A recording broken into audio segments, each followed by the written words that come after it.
You are listening to Claret and Blue, an Aston Villa podcast brought to you by Birmingham Live. Hello and welcome to the Claret and Blue Christmas special. My name is Darren and I'm joined by my colleagues James Rushton and Mat Kendrick. Mat Kendrick, first of all, what is on your head? It's supposed to be Rudolph, but I can't get him to sit right. Go on, take it off then. All right, you probably see it better now. Oh, you bald head. Put it back on. Yeah, that's nice. Yeah, I like that you've made an effort. You've also got for the audio listeners, you've got a Christmas T-shirt on with the reindeer on. Yeah, there you go. Yeah, nice. I've also gone for Christmas jumper, but one with like a more generic pattern on. James hasn't put any effort in because lazy. Hang on, no, I've got a lot of Villa shirts, and I picked that one that was specifically the Boxing Day Villa shirt that I always wear to the Boxing Day Aston Villa match at, of course, Villa Park. So, okay, fine. So it's my Boxing Day shirt, and I just don't know why you took a shot at me, knowing that information. You knew that information. Oh yeah, just winding you up. So what we're going to do today? This is a Christmas special, in as much as Die Hard is a Christmas film. This episode is not going to be about Christmas in any way. We're just posting it on the 23rd of December. That's why it's a Christmas special, and this is our end of year kind of fun, happy-go-lucky episode. Unlike all our other very serious topics that we've covered this year, to round the year off very nicely. Now, I know Christmas is going to be different this year for all of us and everybody watching.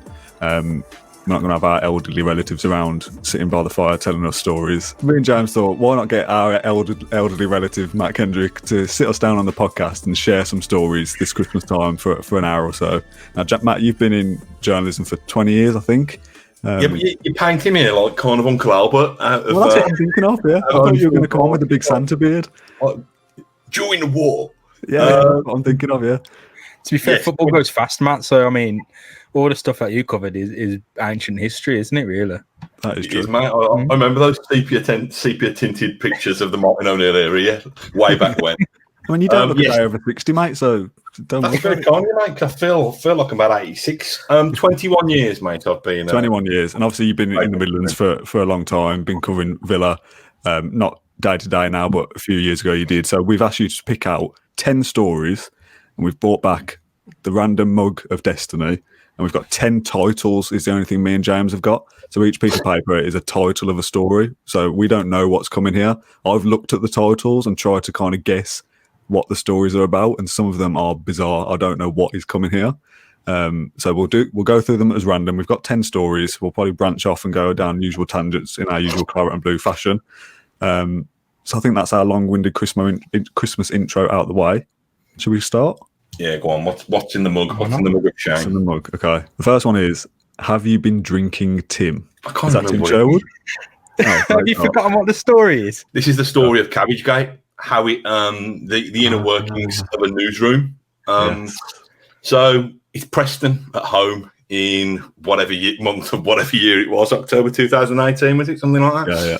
I think it's fair to say that Bruce is on the brink. So much so that some bloke has gone to the Tesco up the road from Villa Park before kick-off with a carrier bag and done his grocery shop. He said, I don't want this to paint me in a kind of prawn sandwich brigade light, because I'm a man of the people. Oh, of course.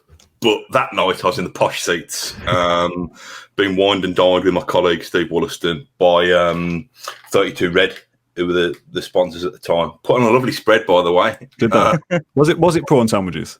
It wasn't prawn sandwiches, but I can't remember what it was. But I didn't go hungry that night, so I'm sitting there, and the game's probably just kicked off a couple of minutes, and I get a phone call on my mobile, and it's Tim Eastope.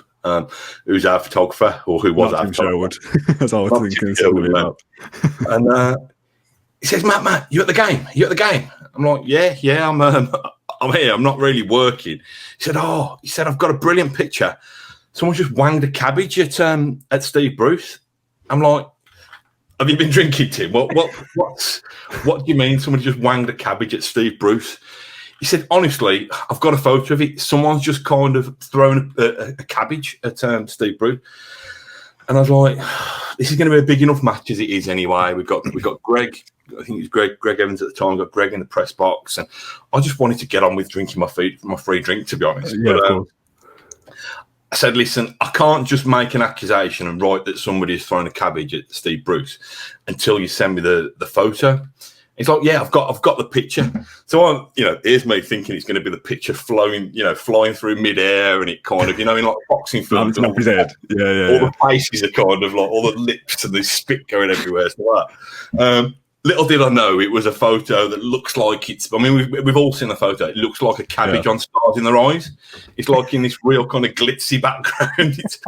It lands or it's placed against the advertising hoarding. But we didn't get this photo through to me until about 87 minutes into the match. Whether it was the Wi-Fi or whether we thought there were more important things photos to send through. But if you remember that match, it was just a kind of roller coaster, wasn't it? It was one of those games where it reached kind of breaking point with Bruce, I think. And people didn't know whether to cheer Villa goals or whether to cheer the equalisers or whatever it was. And Whelan's, I think we've probably put the story live just at the time when Whelan's missed the penalty. You kind of, boos ringed around Villa Park. Got a message, poor Greg. We've got a message to Greg saying, we've got this story that's going live about now. You need to ask Bruce in the press conference whether somebody has thrown a cabbage at him. And he's like, Matt, come on, stop winding me up. I've got enough to do. We're like, no, ask him. I think Bruce, what I've had to do, and this is the serious part of it, as ridiculous as a kind of, I don't know, a salad vegetable or whatever it is being thrown at a football manager, it's still assault in a way. Yeah, you know what I mean. It's still a heavy object being launched towards another human being. So I've had to say to the guys, we know that somebody throwing a cabbage is funny, but let's play this as straight as we can. Let the cabbage do the work. Do you know what I mean? We don't need to whip it up. Says me, who writes the word grocery misconduct, I think, in some kind of Bruce obituary that I write the following day. Like you said, with the beautiful intro that you gave me, the old man of the team. I know it's a cliche, but not a great deal surprises me anymore in football. But I love stuff like this. I love the quirky nonsense of football. I love the pantomime around the edges of it. If football was just kind of 22 men running around kicking a ball, I think it'd be pretty boring. It sounds horrible, and I hope, me and Steve Bruce have had our moments anyway. And I know we'll probably be watching this on Christmas Day. He's a big fan of the show. Yeah. I don't find it massively funny because it was Bruce. I just find it massively funny because of the absurdity of the situation. So, there we go. Cabbage on your Christmas dinners, everybody. I was going to say, that was my follow-up point. Just to keep it Christmas related, do you put cabbage on a Christmas dinner? I don't like cabbage, personally. I don't really like Steve Bruce. I don't like cabbages, so not a story for me. Yeah, I'm with Bruce. You only really have cabbage on a kebab, don't you? You don't really have it on a Christmas dinner for me. Sprouts, parsnips, roast potatoes. What about you, James? What's the vegetable of choice in the Rushton household? My girlfriend asked me yesterday, is parsnip a vegetable? Because it's so good. Like roasted, it can't be a vegetable because I'd eat all it. My whole plate will be full of these. I think carrots and parsnips are roasted nicely. None of these sprouts rubbish, man. No one likes them. I'll tell you what, this podcast is exactly what I pictured it was going to be. I was thinking, these stories might be a bit quick fire. We spent 7 minutes on the first one there. So should we leave it there then? So I can go up the mezza. Yeah, I'm going to delve into the next one. Get the next one out of the mug. So this one is called Mobbing and Sobbing. Yeah, this is probably the only serious one. We got him on, didn't we?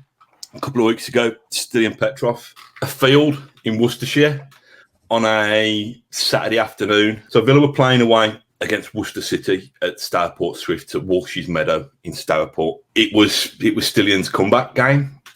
We didn't know till the last minute. Villa had split the team in half. Half were going to play Telford and half were going to play Worcester in Stourport. I think we sent Greg Evans again to Telford. And I don't know if it was luck of the draw. I mean, I'm glad that I landed at Stourport that day. Although the facilities were appalling. And I don't mean that harsh to Stourport because the bar was nice. And it was like a really lovely sunny day. 1,000, 1,500 people gathered around the perimeter of the ground. I was live blogging it, and I think Wooly was back in the office again. And because there's nowhere to sit or to put your laptop. So I was live blogging it on my phone at various points, moving around the ground, kind of leaning on wheelie bins, all this kind of stuff. So I was trying to write notes and text off my phone. And because my phone's got crap battery, I'd got like 3 or 4 different phone charger packs. I was like one of the Ghostbusters with all these things hanging off me. And Nice. it was the moment. Stan Petrov had been through the most ridiculous, remarkable story, as everybody knows, been told in great depth. He's told it himself again to us in recent weeks. He played well. He looked no fitter or worse fit than others on the pitch, which was a credit to him considering what he'd been through. And then it was after the game. There was a kind of mass piss invasion. There was a lot of beer flowing. There was a mass pitch invasion. Just kind of go and swamp him. And that's where the sobbing and the mobbing came, because it was such a lovely moment. And by then, you know, me getting anywhere near to an Aston Villa player without a press officer chaperone was unheard of. So I kind of battled my way in. I've still got a little bit of phone battery left. And we got the video of this, of people, you know, probably 50 people or more, just mobbing him and just kind of hugging him and, you know, saying thank you and wanting selfies with him. And it was just, and we said this to Stan a couple of weeks ago, it wasn't, you know, again, with respect to Stourport, it wasn't the fitting arena for Stan Petrov's farewell. I actually think it was as well, in the same way, because it was so kind of organic the way it came, and it was just a kind of real moment of kind of pure respect and pure love. And Stan's wife, Paulina, was standing there with the two lads who were, you know, a little bit younger then. We're talking 4 or 5 years ago, and you could just see the emotion on their faces, kind of little smiles, but, you know, perhaps the odd tear as well, kind of real proud. Listen, they knew what Stan Petrov meant to the Villa fan base anyway, but to just see it there play out so beautifully in such a random setting, I just thought it was a really special moment, and probably the last example of me actually doing some work. Yeah. To be honest, because I was covering the blog, I was live blogging, I was writing match bus, I was doing player ratings by the side of a pitch, I was doing a bit of photojournalism on the pitch as well. And I think if you're going to capture a moment, you know, what a moment to capture, really. We all wanted to see Petrov on the pitch again, and he was, technically, but, you know, the fans are distant, aren't they? They're like, you can go around the pitch celebrating and clapping at the end of the season, but to be mobbed and, like, celebrated in such a way is, you know, you can't buy that, can you? Into the mug again we go, because I'm just cautious of time now at this point. The next one out of the list is Don't Worry, Matt. Worried a lot because all his hair's gone. Sorry. I have worried a lot about it. It's Aston Villa. Gerard Houllier, God rest his soul. You might need to beep some of this. I mean, I think Gabby Bonlahor still kind of refers to him as the head teacher because he actually put some rules in place and some of the footballers didn't like it. Anyway, he fell out with a couple of players. I don't want to mention them, to be honest. People go back to the archives, they can probably find them. But you can mention them and Dan can bleep it out. You won't. We'll leave them in. Guess who you think they are? Richard Dunn and James Collins? No. Gabby and Delph? No. You can leave them in and I can tell you who they are. Oh, man. I was down at Bodymore one afternoon just to interview him. I don't know why, but interviewed him in reception for some reason rather than in his office that day. And there's only me there rather than the guy from the Express and Star, Tim Abraham, who's a big mate of mine who used to cover Villa for the Express and Star back then. And the guys in question were Habib Bey and Stephen Warnock. So I sat down and interviewed Houllier, got his thoughts on whatever the next match was, yada, yada, yada, etc., etc. I think I touched upon the subject of one or both of them because they weren't in the team or they weren't in the squad. You know, he'd gone off on this kind of like monologue kind of rant about how their standards weren't good enough and you've got to be good enough. You know, you've got to set the right example to play for Aston Villa. And it's about respecting the shirt and all this kind of thing. And, you know, if they don't address their deficiencies, that, you know, they're not going to have a future at Aston Villa. Fairly kind of, you know, standard but strong stuff. You know, as a journalist, you see that and you're always like, you think, oh, brilliant, we'll have some of that. Mm-hmm. And so I wrote that, you know, back page of the Mail, whatever it was, kind of, you know, Boss Ames blast at kind of Villa duo, etc., etc. I just remember rocking up at Villa Park for the next game a couple of days later. Brian Dugan, who was the press officer then, and I got a feeling we might come back to the subject of Brian Dugan in one of the later questions. Needless to say, we had a quite fractious relationship. And he comes over and, you know, with a glint in his eye and says, Matt, the manager's not happy with you. He's not happy with that piece that you wrote. He wants to see you after the game. I was like, oh, God. And I'm probably a little bit fearful, but more kind of, if your parents, I'm not angry with you, I'm disappointed. I didn't want to disappoint Uncle Gerard, really. I thought, well, what have I done? If it's that piece, he said it all. Do you know what I mean? Don't shoot the messenger. So anyway, the game comes and goes. I can't even remember what the result was or whatever it was, but I don't know whether you know the layout of I think you guys do, but the layout of Villa Park, or previously then, in terms of the press room in the Trinity. So you come in by the side of the north stand, and the manager has to come up the stairs from the tunnel area and the dressing room area, walk up the stairs. So did his press conference, and he didn't say anything to me in the press conference, Houllier. So, well, he answered the questions or whatever as normal. I was expecting him to give me a bit of a dressing down if I'd upset him in the presser. But he got more class than that. Some managers would dig you out in the presser and try and embarrass you in front of your peers. Houllier either had forgotten, so I chased him out of the room and down the corridor, down the stairs, and I said to him, "Oh, Gerard, I understand that something I've written has upset you. Was it the piece about Bay and Warnock?"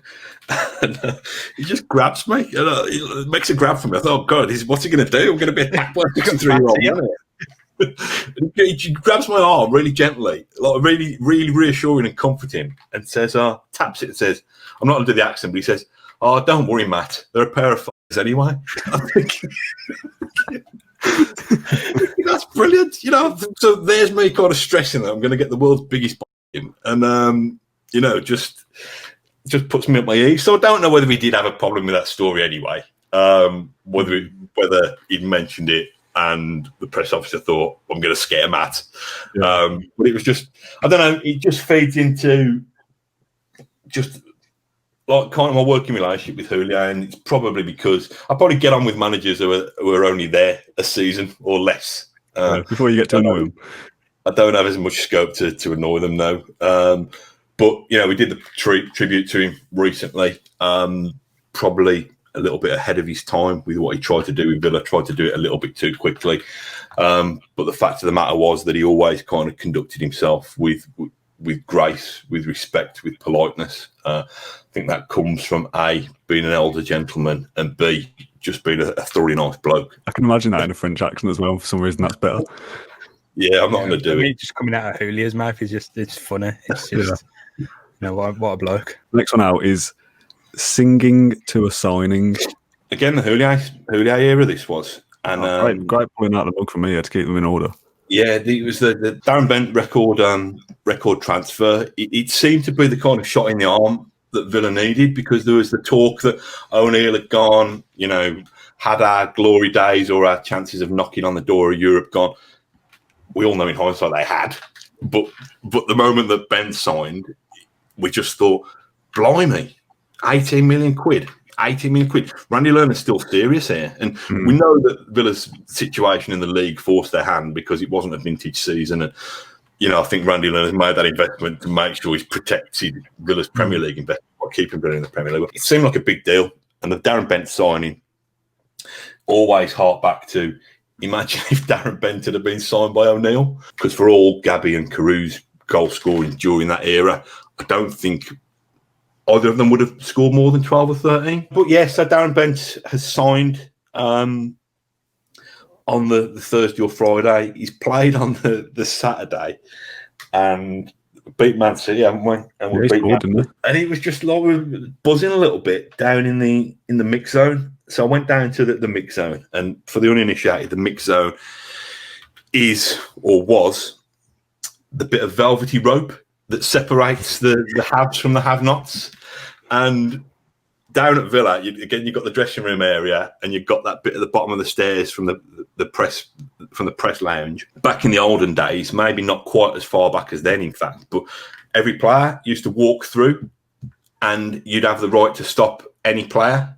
And it's up to them whether they'd stop or whether they'd put their headphones on and pretend they hadn't heard you, or do the Jack Grealish when he arrived at court the other day and be on the phone so nobody bothers you. So down in the mix zone, I don't think everybody came through. I think they put Bent up because he'd scored the goal.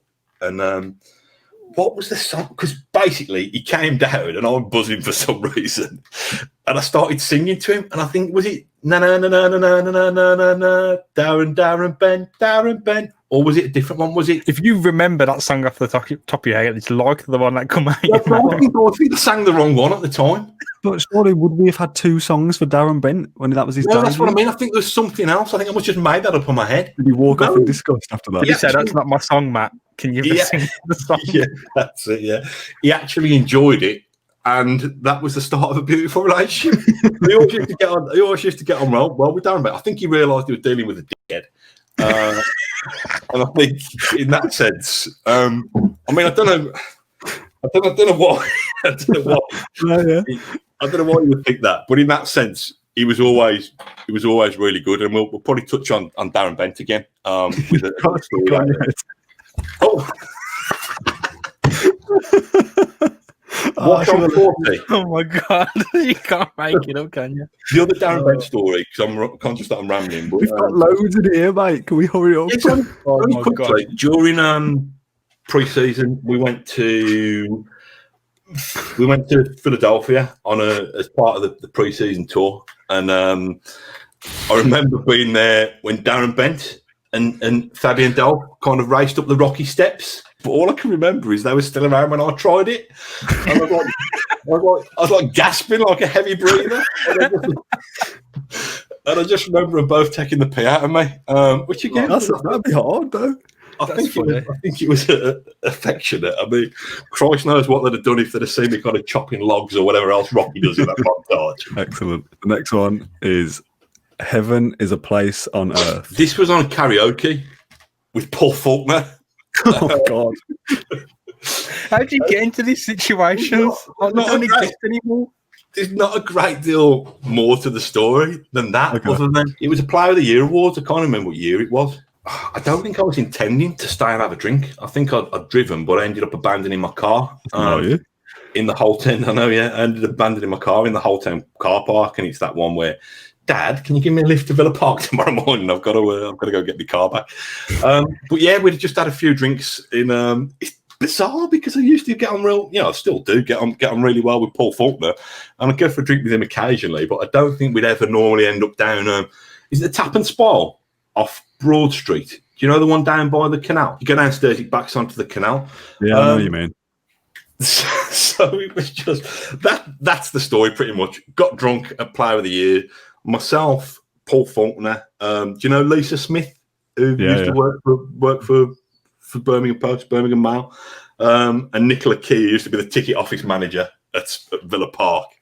Ended up getting a taxi, I think, from Villa Park to the Tap and Spoil, singing on Karaoke. But that was the song, a bit of Belinda Carlisle. And I think we absolutely nailed it, to be honest. Yeah. I think we were brilliant. Well, I just remember at the time thinking how surreal it was that you kind of, he was still the CEO back then. I can't imagine, if Villa had been going through a terrible time then, I can imagine, people throwing tomatoes and stuff at it. Yeah. So yeah, if you're watching, Paul, when we're allowed, we'll get the mics back out and see what other Belinda Carlisle classics we can murder.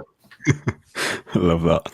There's a story, and I'm waiting to come out of this mug. There's only one that I definitely know is in here. I cannot wait. We've heard bits of it before. I can't wait till you tell it in full. It isn't this one. This one is 3 in a Bed. Oh dear. Where are we going with this, Matt? Paul Faulkner and Lisa Smith. That's annoying. I don't know whether that can make the cut. 3 in a Bed. Are you aware of the boring reputation of Mr. James Milner?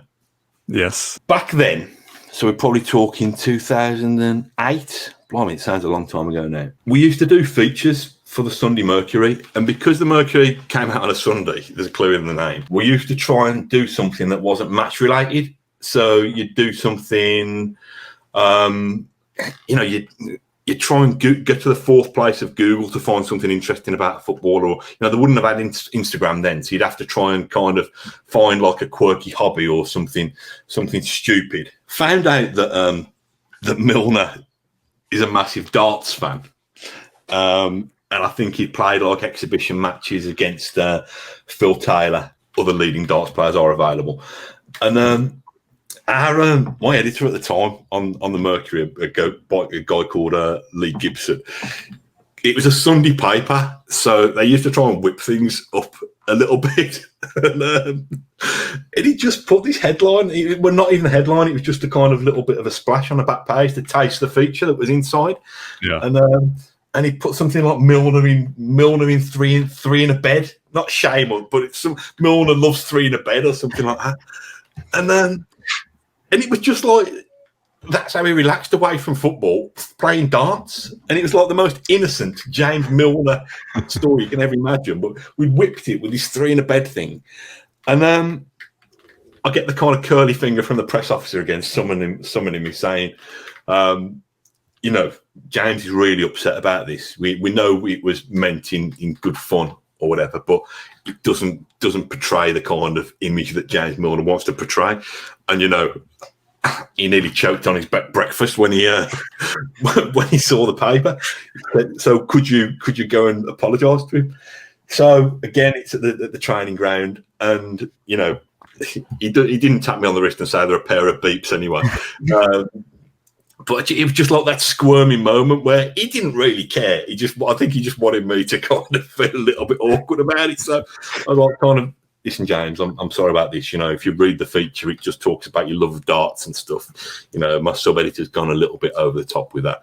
And he just I think he kind of half glared and half smiled, and we let that be it. But there's not a great deal more to that story other than our dodgy sub-editor whipping it up to more than it should be. Another interesting one, not the one I'm waiting for. This is, you might want to go somewhere else, ... Yeah, that's for our viewers, if they're getting a bit tired. Yeah, good advice. This was on tour in Hong Kong. Just briefly, before I get to the story, because it's only a very quick story. It's not that great. I don't know whether it deserved to make the cut, but I was struggling by then. Because of the time difference, Villa were on the brink of signing Charles and Zobbia. Oh, what's on? Yeah, well, you say that, but at the time, people were saying, just get him signed, because Dave Whelan was kind of haggling over the fee, and, Villa wouldn't pay the extra $500,000, and people were just saying, just get him signed, because he was, I think he saved Wigan from relegation, I think, the year before. Yeah. And he said, I was a younger man then, and I used to go out for a drink, and I'd got half the story, so I've got McLeish had already arrived then, and I got McLeish's number and got on quite well with McLeish. I texted him saying, and he was staying behind for a couple of days. It was his daughter's graduation so he didn't fly out with the rest of the squad. And I said to him, how close is and Zogbia? He said, Matt, it's just a matter of kind of dotting the I's and crossing the T's, and it's done, but we just need to get things sorted. I said, well, do us a favour then. Can you give me some quotes about what he'll bring, and just so I've got a story ready to go for when he arrives, for when it's done? So he said, kind of all the superlatives that you can imagine that were false. Blah, blah, blah, blah. All the false promises you can imagine. So I wrote half the story, sent it to our desk so they could get it on the page, and said, look, this is going to go through in a couple of hours, but what I'll need to do is send you the first 4 or 5 paragraphs, length of contract, when it was completed, blah, blah, blah, blah, blah, fee, all these kind of things. So this is not the story. I'll get to the story in a minute. So I sent this story, and then I went out on the lash, and it was, I'm not named off for the sake of it, but it was Ian Taylor and Dion Dublin. And Dion Dublin was over there with Barclaycard. So he was doing some kind of I think the tournament might have been sponsored by Barclaycard. Yeah, I think it was. So he'd got he'd got the kind of corporate credit card. He was getting all the drinks in. Oh wow! And then so I've had a few. All of a sudden, I've kind of thought, crap! I've never sent the first half. I've lost track of what the time difference is. I've not sent the first half of that story. I've got a text message, and this was pre-WhatsApp, and I don't think I had email on my phone. So I'm about 10 points in, and I've had to write the first 6 or 7 paragraphs on a beer mat. Which I couldn't. I had to text it in predictive text, like drunk. So Christ knows what fee I've said or what length of contract I've said. But anyway, I've filled a bit of space there because not that we needed to, but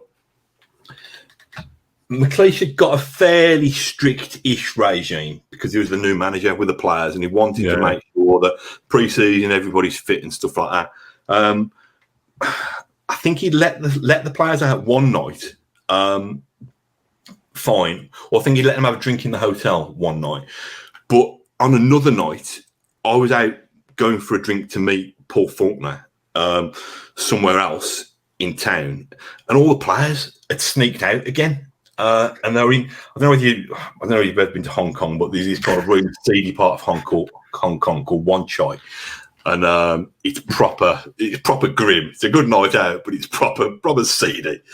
And I just walked past the bar and I saw Luke Young at the window, and everybody. And then I think I saw Gabby and another couple of others. And as they saw me walking past, they all kind of tried to turn, so they didn't want the local press man to see them.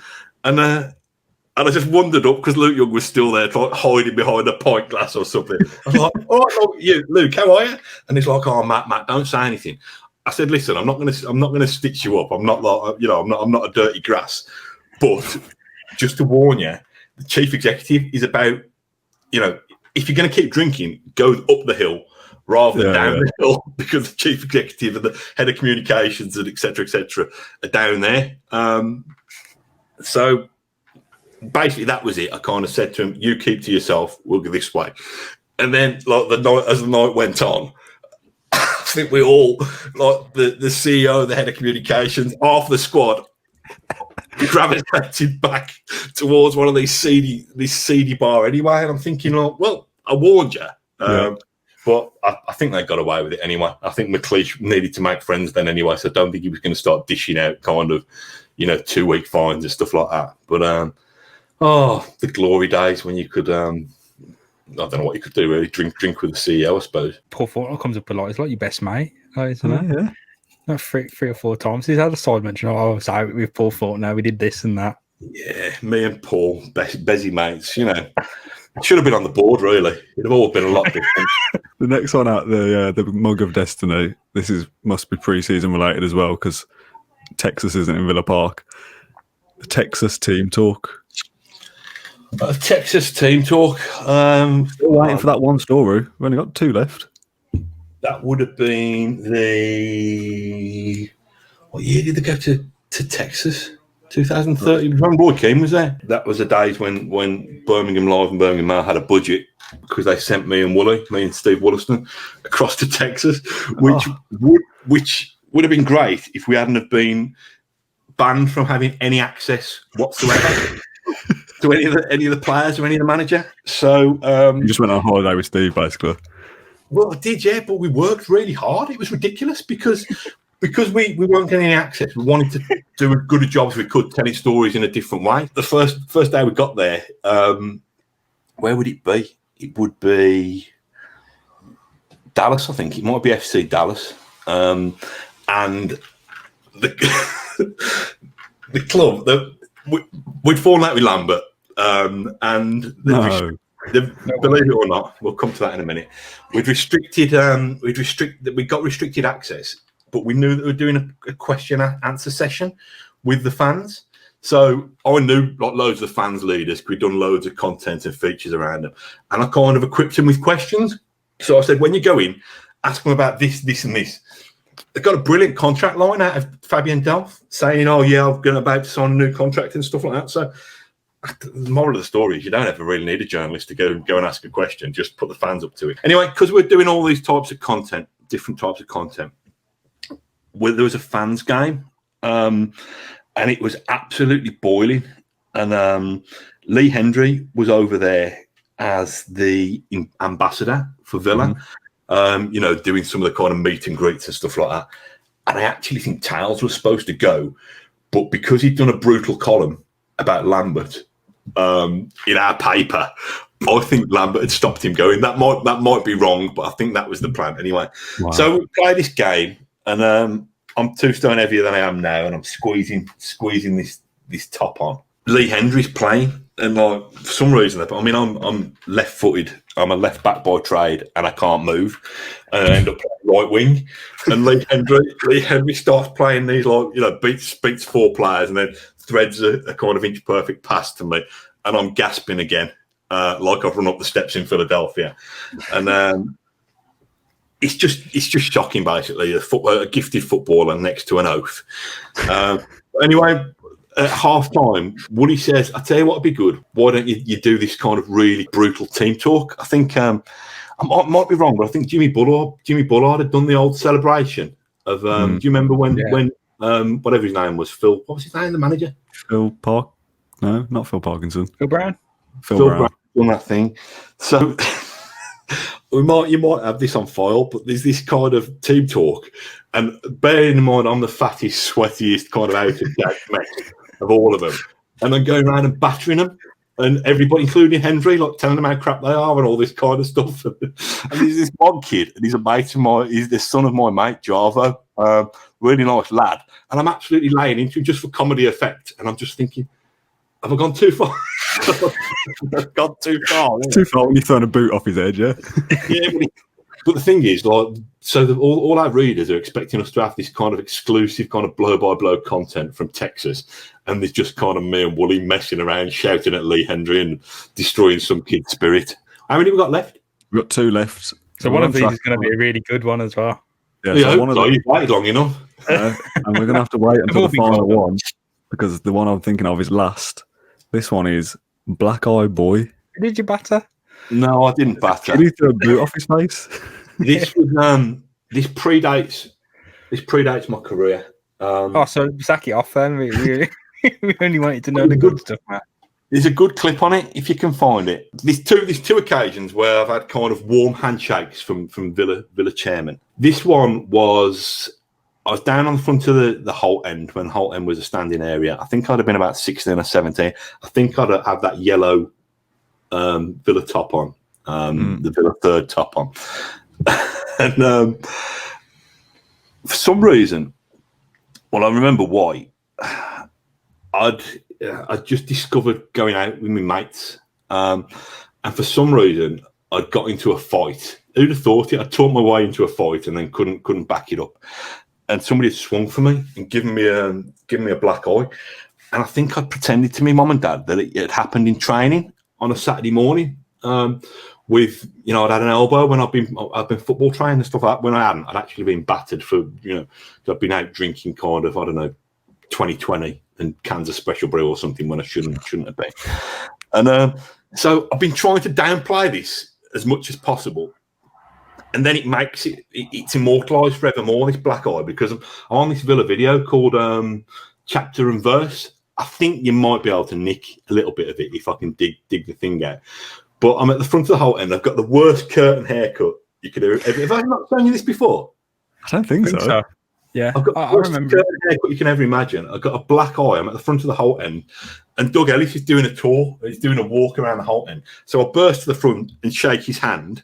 And then you see me move across again to go in for a second handshake from Doug Ellis. And I think it was just because I was trying to keep, for some reason, I was trying to keep my black eye on a down low. Then I decided that I wanted to be the centre of attention. But that was how sad me and my mate Gaz were back at the time. That we bought our season tickets in a position where you got the crappiest view of the ground, the pitch, but you could always be on match of the day celebrating goals.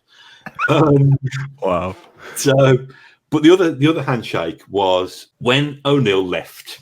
I kept going on at Paul Faulkner saying, when's Randy coming over? Because I know, I understand there's going to be kind of crisis meetings. When's he coming over? We need to get a photo of him. Just, so to save us kind of camping outside Villa Park or Bodymore for the next 2 weeks, can you let us know when he's there? And we can get the photo, we can be on our way, and it's done. And he said, all right, Matt, keep this to yourself, but we've got a meeting in the Holt pub at 10 o'clock on Tuesday morning. Randy will be there. You can get him walking into the pub and then go away, leave us alone. It's an important decision we've got to make. Go away, leave us alone. So I've said this to our photographer, thinking, and it's Tim again, Tim Easter, Cabbage Gate man, thinking, yeah, Tim's very discreet. He'll get there, he'll take a photo, and he'll be gone. It's spread. So Tim has told all the press pack. So Sky are there, all the photographers are there, all the nationals are there. My desk has said, well, if everybody's there, you might as well go and live blog it. So I'm sitting, there used to be some picnic tables outside the Holt pub. I don't know there still are. I'm sitting there, tapping away on live blog. It's crucial time for Villa. They're holding crisis meetings today, blah, blah, blah, to try and find the successor. And so Randy Lerner comes out of the Holt suite with Paul Faulkner, walks across the car park to the Holt pub. As he gets up, I shake his hand and greet him. Paul Faulkner, because I know Randy a little bit, but not much. So Paul Faulkner kind of introduces me properly and says blah, blah, blah, blah. And so 10 minutes later, the press officer, Brian Dugan, comes out and he's absolutely fuming. He's absolutely spitting at me saying, how dare you? What are you doing here? What are you doing?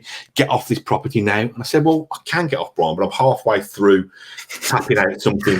I'm halfway through a live blog. So if I'm to move now, I'm going to just have to say why I'm moving because, you know, and he said, well, you know, he said, no, you're going to have to go now. So he chases me to my car and I'm still tapping away on the live blog in my car. And I said, Brian, can I just finish? I'll be 5 minutes. Can I finish off here? And then we're done. He said, no, get off the land, like some kind of angry father. So I'm tapping away and I've said, you know, sorry, I'm going to have to cease service of this blog for a couple of minutes because I'm just being thrown off Villa Park by Aston Villa head of communications, Brian Dugan, despite the fact I've just received a warm handshake from the chairman. And so I'm doing, and it's petty from me, and hopefully I've grown up a little bit since then. But I was, you know, I'd got permission to be there, you know, and I said to Brian, listen, he said, what are you doing? How did you know about this? And I said, well, if you don't know, you know, it's not my problem. You know, I've got permission to be here. And I just thought it was, I'm such a petty little child, but I just thought it was funny that I'd been chased off Villa Park by an angry press officer at a day where Randy Lerner shaking my hand played on Sky News all day. It's like because Sky don't know who I am, so it's like I'm kind of an agent or some kind of advisor, albeit one new owner. Hardly dreadful. Villa's new manager, Mat Kendrick, or something. So yeah, that was what was the question? That was Black Eyed Boy. Yeah, so it kind of it deviated a little bit, but yeah, no black eyes in that second story. But Brian Dugan didn't throw punches. Boxing correspondent, he wrote Joe Calzaghe's biography. Says, "Good job, he didn't throw punches." Anyway, wow. Yeah. Anyway, last one. And now, little spoiler alert before I bring it out. This isn't a Martin O'Neill story, and there hasn't been a single Martin O'Neill story in the whole 10, which I'm surprised about. I thought there'd be a few in there. Yeah, we've done our legal training, though, haven't we? Simple point. Okay, so the last one, and the one I've been waiting for this whole podcast. The whole reason this podcast exists is to get more information about this story. This is a good one, isn't it? The title for it is not anything to do with the story I first thought. The title is On His Hands and Knees. So why is that the title? The best one, isn't it? Why that's the title at some point. So tell the story. You've told bits of it here and there, but you've never told it in a fully fleshed 5 or 6 minute ramble. On my first day when Steve told me this, like I was genuinely in stitches. Like I was in tears when I first heard about it. Yeah. All right. Well, let's put the disclaimer in that this doesn't still. Well, I don't know, does it show me a good light? I don't know. I'm past caring. So let's rewind to the end of the 2012-13 season, and Aston Villa have just stayed up. It's been a relegation slog. It's Paul Lambert's first season. Been a relegation slog. There's been glimmers of gold in there, you know, notably Christian Benteke, I suppose. Mm-hmm. Villa stayed up by virtue of Wigan won the FA Cup on the Saturday, beating Man City. By the time they played on the Tuesday night against Arsenal, I think they were burnt out, and they lost that game and were relegated. And Villa stayed up. So throughout the course of the season, me and Paul Lambert had a very tense, tiffs, I suppose. It was like just kind of nonsense, spats over stuff, really. My theory is that O'Neill put a bit of poison down for me because O'Neill didn't like me towards the end. But over time, I think Lambert learned to hate me in his own right, regardless of what had been said. Just been a couple of spats, really, throughout the season. There's the one at Millwall. They'd lost to Bradford in the semi-final of the League Cup, and then they'd gone to Millwall on the Friday and lost there as well. Mm. And because we'd kind of the front page had put, the front page after Bradford had been shame and disgrace and all this, and all former Villa players saying how poor it was that Villa had wasted this opportunity to win silverware and stuff. So on the Friday, Lambert had he blanked me completely. He wouldn't answer any questions whatsoever. So he'd take a question from another journalist, and then I'd ask something like, what's up with Nathan Baker's hamstring, and he kind of blanked me like some kind of sulky kid. Anyway, that's just a bit of backdrop to what it was like. So he'd waited until Villa was safe, and he hadn't invited me in his office all year. I think it was the first manager during my time. So I'm talking O'Neill, Houllier, McLeish, caretaker managers who hadn't invited me or the local press for a once weekly briefing. It was a bit of an honour to be invited into his office, albeit I knew what was coming. And he'd summoned me the day off. I remember that Wigan had stayed up on the Tuesday, and I got a call from the press officer, Brian Dugan, summoning me on the Wednesday, saying, "You've got to be here at this time." I said, "Well, I haven't, because it's my day. It's my day off.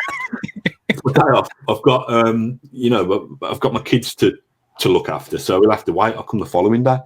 And I knew what was coming anyway, so I thought I might as well park it for another day. It would have been a Thursday morning. I knew I was going to get, strips torn off me. And I thought, do I take somebody in with me? Do I take like a shop steward or somebody to look after me? And I thought, no, Matt, just grow up, Matt. Go in there on your own. You can look after yourself. And my fear was that the manager and the press officer were going to kind of tag team and kind of have a go at me, each of them. But so I walk in, and the office has changed configuration a little bit. The feng shui clearly didn't suit Lambert, so we've got this desk really high up. So the manager's desk was up here, and the desk opposite him was down here. So that's already kind of telling you the hierarchy here. Straight away, I think my buttocks have barely touched the seat, and he's just launched into this kind of massive rant. He's got this pile of papers in front of him, and subsequently I learned that those papers are my tweets, my stories. He's got through a kind of printer cartridge there worth of stuff. Before I went in, I said to myself, "Don't laugh and don't cry." And I was kind of, within 5 minutes, I was kind of either crying with laughter or laughing with kind of nervous laughter. Because he starts screwing these things up, like this piece of paper. He starts grabbing them up and like launching, not at me, but launching them around the room, and he's kind of ranting, and then the veins are bulging. And he's going, "Why have you done this? And why have you done that? If only you knew." And he starts throwing it around. And I kind of, and I said before, I thought the press officer was going to start laying into me as well. I remember glancing across to him, and he was like... So, anyway, 10 minutes into this proper kind of hairdryer rant, he starts choking. Not choking. That's like Joffrey in Game of Thrones. Not the Heimlich maneuver choking, but kind of, oh my God. So he goes out and gets a glass of water. And I turn and look at Brian Dugan, and Brian's like, "I didn't know, Matt. I knew he was angry, but I didn't know this was going to happen." Anyway, he comes back in, and it's not calmed him down at all. And he launches into part two again. And but by now, he's run out of things to kind of screw up and throw around, but he's trying to return to the points that he made initially. So he's like scrabbling around on his hands and knees, trying to find these screwed up pieces of paper. And he's like, one something about written about Darren Bent or something. And I'm thinking, I think you threw that one down there. But so this is a 20-minute rant. In all seriousness, he's swearing at me, and he's saying, "Why the F have you done this? And why the F?" And I said, "Listen, Paul, I don't mind you having a go at me or taking stuff out on me, but if you're going to ask me questions, at least have the courtesy to let me answer." So after 20 minutes, I kind of get I get a word in edgeways. He's saying things like the Darren Bent thing, because I bonded with Bent over my singing. He said stuff like, Bent's either off the record, or I think he's stopped and given me a couple of kind of, what's the word? Unofficial interviews. He shouldn't have stopped because he was persona non grata, but he's decided to stop and tell his story. So I'm not naive. Bent's laid it on a bit thick to say, "Oh, Matt, I'm first in at training. I'm last off. I've been super disciplined, super professional, but the manager's he's just not having me." And like Lambert saying, "Oh, if only you knew Darren Bent this, and if only you knew about that player." And I said, "Well, why don't you tell me? You're the manager. These players who you clearly want out the door who aren't going to be here very long, you're the manager, I'm the local reporter. Why don't you tell me? I'm not after your PIN number. I'm just after some basic information." So we had a good chat, to be fair. It cleared the air. I think we left with a handshake. And I thought, that wasn't very pleasant, but that's actually been really, really encouraging. And then the last game of the season, I sat on the front row at the press room. I think it was at Wigan, and he was very polite, answered my questions, blah blah blah. And then the next time I saw him was in Germany in some field. I think Villa played 2 or 3 second division, third division teams in Germany, and I wandered over to him at the end of the game, and Jack Woodward had done his 5 minutes of chatter for the club TV, for AV TV. And I said, "Oh, Paul, could I just get a 5-minute chat with you just to get some pre-season stuff in my pad?" And he just glared at me and said, "No, Matt, we're not doing any I'm not doing anything with you this week." And I was like a bit put, I thought we were busy mates after I clear the air talks. And I said, "What do you mean?" I said, "Well, can I speak to any of the players?" He said, "No, nobody's speaking to you all this week." And I thought, and this is the irony of it all. We'd got I've got a double-page spread to fill every single day in the paper throughout that tour. Company had paid for me to be in Germany, put me up in a hotel, paid for my travel, etc., etc. And that very next day, and that was the day it did it for me. That I didn't mind him ranting at me, but once we'd had what I thought was a grown-up conversation, we cleared the air. We'd kind of set some parameters. Don't ask me this, but I'll tell you this. Blah blah blah blah. Yeah, it really did it for me. And the thing that was the nail in the coffin was because I know to be resourceful and never to assume that the football club is going to give you anything. The next day's paper, I'd got a double-page spread with, because we're in Germany, the course leader who had done his coaching badges with, and a German female football coach who'd been on the course with him, saying how brilliant a coach he was, what a brilliant man he was, how he was going to be brilliant for Aston Villa, how the sun was shining out of his backside. So my response to him, blanking me completely in a field in the middle of nowhere, was to give the best character reference ever, double-page spread.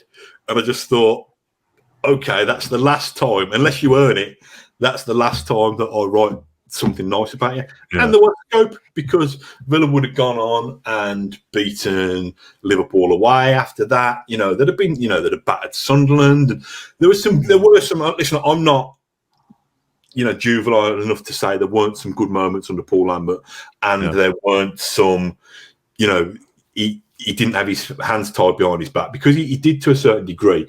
But it was just, it was, put it this way, when he left in that February 2015, there weren't too many tears shed in the Kendrick household that day, and I took great delight in giving him a little boot out the door. Nice. Happy Christmas. Did any of them connect with you? Or was it just in your general area that he was throwing them? He couldn't reach me, mate. I was too far down. He couldn't reach me. I don't think one hit me. If I'd left there reeling, with a paper cut to my temple, I'd have taken it further. We said earlier about having those being 10 random stories throughout your time covering Villa. But now you've heard them all. I mean, I say you've heard them all. They're all your stories, so you knew them all anyway. You knew what was coming. Have you got a favourite there? Have you got something that stands out for either a funny reason or a serious reason? I enjoyed that. All of those. I thought that was really, really good. I don't know. I mean, I don't know whether if you wanted me to end with kind of like a Kendrick special message. I come across like, and this is probably not answering your question, but I do come across like a bit of a kind of smug arse from time to time. I don't take delight in falling out with football managers or anybody really, but I take pride in asking the extra question sometimes and not always being spoon-fed. And it's been a real journey over the last, in terms of me working on Villa, we're approaching nearly 14 years now. And I always say to people now, and I've got a season ticket with my lad, and I feel like a sport brat sometimes because people would, give their arm to be in that press box and to have the privilege of doing the job that I've been able to do. And I always used to try and treat it when I was turning up to Villa Park or Old Trafford or whatever, or even, Walshes Meadow in Stourport, of being a bit like a kind of competition winner. You get your ticket free, you get your car parking free, you get your free meal, you get to speak to the kind of main protagonists and stuff like that. So I've never taken the privilege of it lightly. But from the first day, I remember, Dan, and I won't rattle on too much long because this is already going to be an epic, but I remember the first time I was lucky enough to interview a player at Bodymore, and it was Olaf Melberg. And I was working on the Kidderminster Shuttle at the time, covering Kidderminster Harriers, but I got some freelance work for the Mercury, and I went to see Melberg, and the training ground was the old training ground rather than the new kind of state-of-the-art facility it was now. And I was starstruck, and I looked at Melberg, and he got these glorious, piercing blue eyes. I think I got a bit of a kind of bloke crush on him. But I think he said something really boring. And I thought, I can't leave an interview with a player with me not having tried to get a player to say something interesting or quirky or different. And I think that's been my motto. And that's why I probably haven't eaten out the hands of clubs as much as they perhaps would like, because sometimes I think that they can spoon feed you stuff and they can sanitize stuff. And to me, and again, I got a vested interest in football clubs and footballers telling interesting stories. But to me, I don't think one club has ever sold one less season ticket or one less replica shirt because there's been a bit of pantomime or controversy or a manager slagged off an opposition manager. And I think to try and kind of sanitize stuff and make it seem as if all footballers are perfect and all football clubs are these utopian paradises doesn't do it for me. They're human beings, they're fallible. So let's start telling some of the stories around the edges. And I think that has probably got me in trouble with a few people in football because they don't always like you to ask the extra question. But, you know, until they buy tens of thousands of copies of the paper or they visit our website in their millions, we're not writing for them. We write it for readers and we write it for football fans. So I know that sounds a bit preachy and a little bit lame, but that's my justification for behaving like an arse all of these years. That's a lovely, heartwarming Christmas message, isn't it, James? Yeah. I appreciate it. It's nice, isn't it? I'll just annoy everyone. Do things my way. I think that's a wrap for our Christmas special. There's one more thing that we're going to film in a second and bolt on to the episode, which is Secret Santa. There's mine for Matt. If you're watching on YouTube, mine is just down there and it's massive, by the way.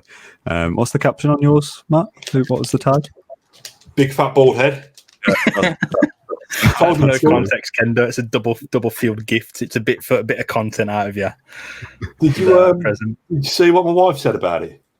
No, go on. Well, I did, but go on, tell us. Yeah, that she because I'd left it. I got out of the car and I'd left it in the porch before. I don't know why. Really, I think I must have had my hands full. And because it said big fat bald head, there's some local kind of youths who I chased down the road once because they were giving me stick. And they call me Baldy and shout at me. So my wife thought it was them. She thought somebody had left me a turd in a box. So she's quite relieved to know. Well, we don't know what it is yet. It could be a turd in a box. Should we open it? Should we do ours now? Because Jan, yours hasn't arrived yet. So we'll get you and Ash on at a later date and do it. Do you want to go first, Matt, or shall I open mine first? Yeah, I'll open mine first. Do I need to do it in a neat way? Just tear the paper off? No, you can do what you want, mate. Merry Christmas, Mat Kendrick. I hope you like it. Also, but before you open it, you might need some scissors for that tape, by the way. I forgot about that. I'll do it, mate. But before we said about Secret Santa, this was your idea, first of all, and you said, but let's all just buy each other some Aston Villa tat. That was your sell for this, by the way. So before you start ranting off about, this is rubbish, this is the idea. It isn't supposed to be good, although I do think what I've got you is quite good. All right, well, if we're putting disclaimers in, the one I bought you is a load of tat as well, but it's tat with a lot of thought gone into it. Yeah, likewise. Yeah, I think what I've got, Ash. How many raps? What's this? Really pass the parcel. You should have got me singing the Darren Bent song till the music stopped. I want you, open that one first. Can you see it a little bit better? Lift it up, Matt. I mean, this is rubbish for the audio listeners, by the way. Oh, I love that. Do you love it? What is it? Brilliant. No, I really do. Oh, I'm having that. Oh, look who it is. Can you see? It's David Platt, number 9. Oh, it's my favourite. Well, I don't know why he's wearing number 9. Yeah.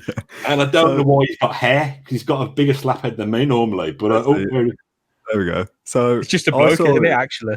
So I saw this on eBay. I searched for David Platt, And on the photo, I've showed James the photo, and it's like got no context. Like you can't see by anything.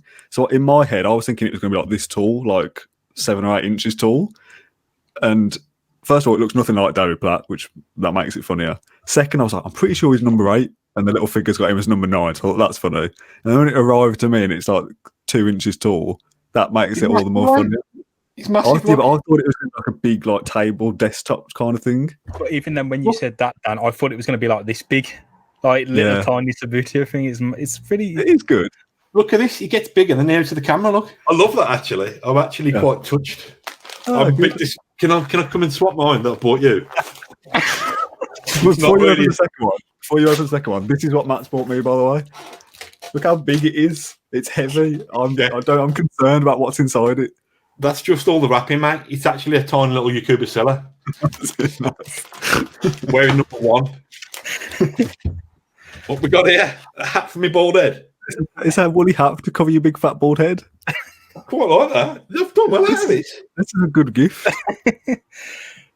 Looks good. All right, isn't it? I'm it's villains on the front with an eye, which I didn't like when I opened it. I was going to correct that, but I thought it'd be ungrateful if I start subbing your Christmas present. I didn't notice until I bought it, but I thought I'll get you a little jokey gift, the David Platt thing, which you actually really like, which is a bonus. And the hat is actually a nice gift. Yeah, for the benefit of our audio listeners, it looks like genuinely like a terrible, like straight to DVD 8 Mile remake. I bet your head's lovely and warm, isn't it? It is lovely and warm, actually. Yeah, I'm actually touched by these presents, Daniel. Thank you very much. You said just get some tat, and I was like, no, I'm not doing that. I'm going to get something good. So that's just the kind of guy I am, mate. Yeah, well, what I would say is when you open mine, I've stuck to the brief.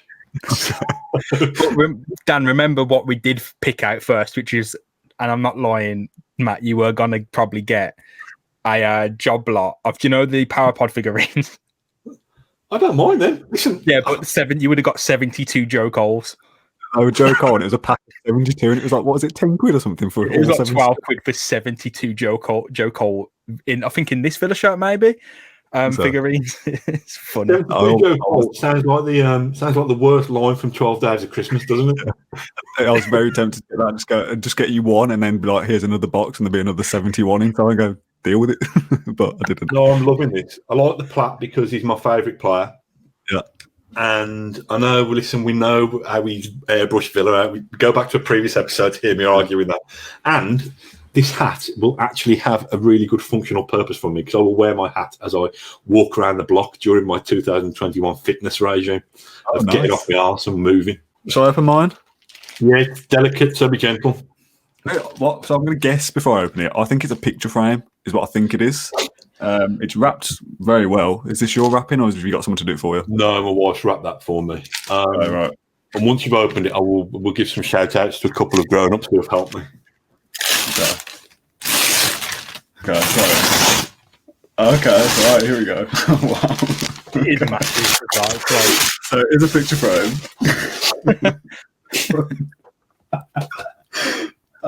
Excellent. Okay, right. So I don't know how well this is going to come across on camera. So it's like motivational quotes, and then a claret and blue mug in the middle, and the quotes, I'm going to read them out. Are these real comments? These are real comments. Yes. I love this, by the way. So I'll put some proper footage of this in, I think. So the first one, top right, says, "You with the big nose is boring. Jonathan O'Grady from YouTube."